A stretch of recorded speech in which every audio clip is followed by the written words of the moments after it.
Hello viewers, welcome to our new video. আশা করি সকলেই ভালো আছেন। তো আজকে আমরা নিয়ে আসলাম চাল কুমড়া চাষ। আসলে কীভাবে চাল কুমড়া চাষ করে অধিক ফলন পাওয়া যায়, তো সেটা সম্পর্কে আজকে আমরা বিস্তারিতভাবে আলোচনা করব। তো আপনারা ভিডিওটি না টেনে সম্পূর্ণ ভিডিওটি দেখবেন। চলুন শুরু করা যাক। তো চাল কুমড়া হচ্ছে বাংলাদেশের একটি জনপ্রিয় সবজি। তো এই সবজিটা গ্রামে পানি কুমড়া নামে পরিচিত।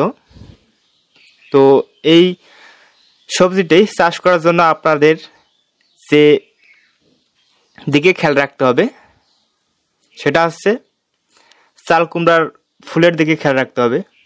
আসলে চাল কুমড়ায় ফুলে পরাগায়ন ঠিকমতো হচ্ছে কিনা সেটা সম্পর্কে আপনাদের জানতে হবে। আসলে পরাগায়ন না হলে কিন্তু চাল কুমড়ার অধিক ফলন পাওয়া যাবে না।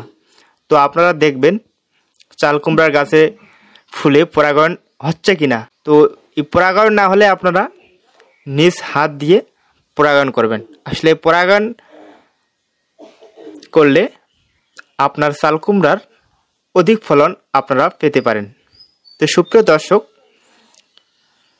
তো আপনারা ভিডিও চিত্রে দেখতে পাচ্ছেন আসলে কীভাবে পরাগায়ন করতে হয়।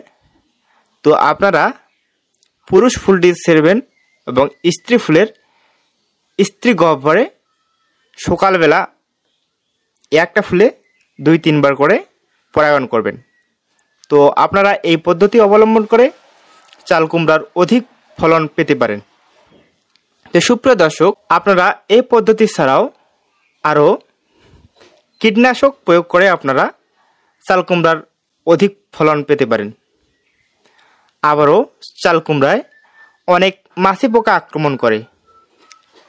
তো এই মাছি পোকা দমনের জন্য আপনারা ফেরোমেন ফাঁদ ব্যবহার করতে পারেন।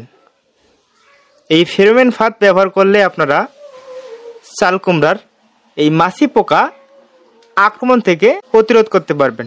আর মাছি পোকা দমনের জন্য আপনারা সিনজেন্টা কোম্পানির প্লোটোজিম প্রতি লিটার পানিতে 1 মিলিলিটার হারে এবং এসআই কোম্পানির ফ্লোরা প্রতি লিটার পানিতে 3 মিলি হারে, ম্যাগনল কোম্পানির ম্যাগনল প্রতি লিটার পানিতে 0.5 মিলি। তো এই 3টি কীটনাশকের মধ্যে একটি কীটনাশক ব্যবহার করে আপনারা এই মাছি পোকাগুলোকে খুব সহজে দমন করতে পারেন। তো সুপ্রিয় দর্শক, যারা আমাদের চ্যানেলে নতুন দর্শক অবশ্যই চ্যানেলটি সাবস্ক্রাইব করে আমাদের পাশে থাকবেন।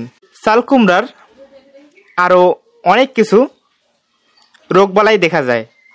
তো এই রোগবালাইগুলো দমন করতে হলে অবশ্যই আপনারা নিয়ম মেনে কীটনাশক এবং ঔষধ প্রয়োগ করে আপনারা এই রোগ এবং পোকা খুব সহজে দমন করতে পারেন। যেমন চাল কুমড়ায় মোজাইক রোগ, যা পোকা আক্রমণ হলে ফুল ফল আসে না এবং যেগুলো আসে সেগুলো নষ্ট হয়ে যায়। এটা দমনের জন্য ইমিডাক্লোরোপিড প্রতি লিটার পানিতে 1 মিলি নিয়ে 7 দিন পর পর স্প্রে করে চাল কুমড়ার বাম্পার ফলন পাওয়া যায়। আপনারা যদি এই পদ্ধতি অবলম্বন করেন তাহলে অবশ্যই চাল কুমড়ার অধিক ফলন পেতে পারেন। তো সবাই ভালো থাকবেন, সুস্থ থাকবেন। ধন্যবাদ সবাইকে।